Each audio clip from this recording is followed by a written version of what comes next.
Jake Paul. Fake Paul has announced his next fight, and this is it. This fight, I know they used this before, I believe, for a Mike Tyson fight. I believe it was maybe Mike Tyson versus Vander Holyfield, or it maybe might not have been a Mike Tyson fight, but Fake Paul is fighting Anthony Joshua. They are fighting. I cannot wait for this fight. This fight will take place in Miami. This fight will take place on December 19th in Miami. And unless this fight is, got to be careful, because Jake Paul said he will sue anybody that uses the F word. But unless this fight is manipulated, that's the word I'm going to use. I'm not going to use the F word. It rhymes with sticks. But unless this fight is manipulated and or maneuvered, Jake Paul will be knocked out in this, essentially an exhibition fight. This is not a real fight. Jake Paul, you are not a real fighter.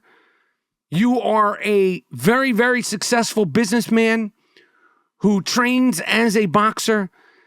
And it's like when Jeff Bezos, Jeff Bezos, very, very successful person. And he's got so much money. He's like, we're going to go to space. That's what Jake Paul's doing in boxing. He's got so much money. And he's got so much manipulation. And God bless him. So much manipulation over his fan base that he can orchestrate, promote. He's promoting the fight where he gets to pick his boxers and he gets to pick the amount of rounds. This is not a real fight. This is an 8-round fight. A professional boxing match is not 8 rounds. This is essentially an exhibition with Fake Paul versus Anthony Joshua. The rules and regulations based on Jake Paul's rules and regulations, because like I said, he's like Jeff Bezos going to space. Anthony Joshua can't be over 245 pounds. Why, Fake Paul? Why the rules and regulations? You said you're a real fighter. You're a big guy. You're fighting at the heavyweight mark. You were going to fight Tank Davis, who's 160 pounds, and now you want Anthony Joshua to not come in over 245 pounds.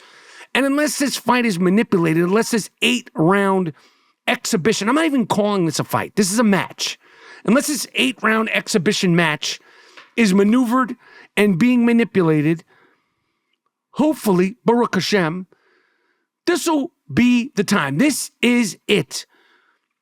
When Fake Paul will get knocked the fuck out, and he will get knocked the fuck out very, very quickly and in very damaging fashion. Because unless Anthony Joshua and Fake Paul have some sort of agreement, okay, this should go very, very, very, very, very quickly.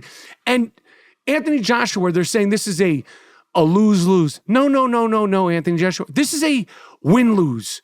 If you win, you win.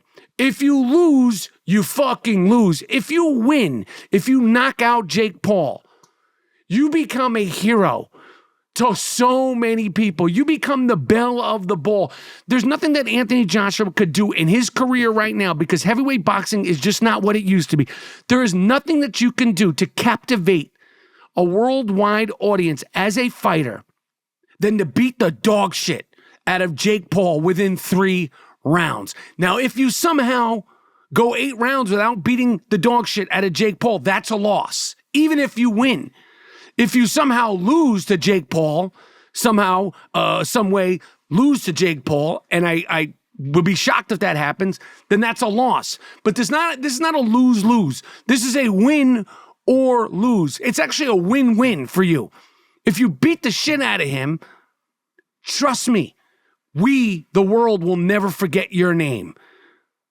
But if you go out there and you square dance and you tap dance and you ballet with this fucking guy, we're all going to know, okay? We're all going to know, and we're all going to sense it. But if you go out there and kick some ass, and you kick ass ASAP, Akshav, Your name will ring bells within boxing. You will become a folk hero, a worldwide folk hero, Anthony Joshua. So this is actually fucking it. And I want to say one more thing about Fake Paul. They go, oh, well, he's doing so many great things for boxing. Like what? What has happened good for boxing since Jake Paul has gotten involved? They go, oh, well, he does this for women's boxing. Okay. Right. You know what that is? That's a bad guy doing good things. That's his guilt. That's his guilt. We know that this guy obviously is a fan of boxing, the same way Jeff Bezos is a fan of going to space. But I don't really think that he gives a shit about women's boxing. I don't think that Jake Paul gives a shit about boxing. This is all a self-fulfilling prophecy with arranged and maneuvered exhibition match after exhibition match. Okay? So I don't think, and maybe somebody could tell me, what has Jake Paul done good for boxing since he's gotten involved with boxing? Maybe I'm missing something, but I don't feel like the sport itself has grown. I don't think the interest in actual boxing has grown. I think that the interest in getting to see Jake Paul knock the fuck out is certainly grown, and hopefully that happens once and for all and December 19th, and I'll be watching this shit on Netflix. I don't know where I'm going to be December 19th, but I know I will be in front of a TV watching that shit on Netflix. I am Rapaport.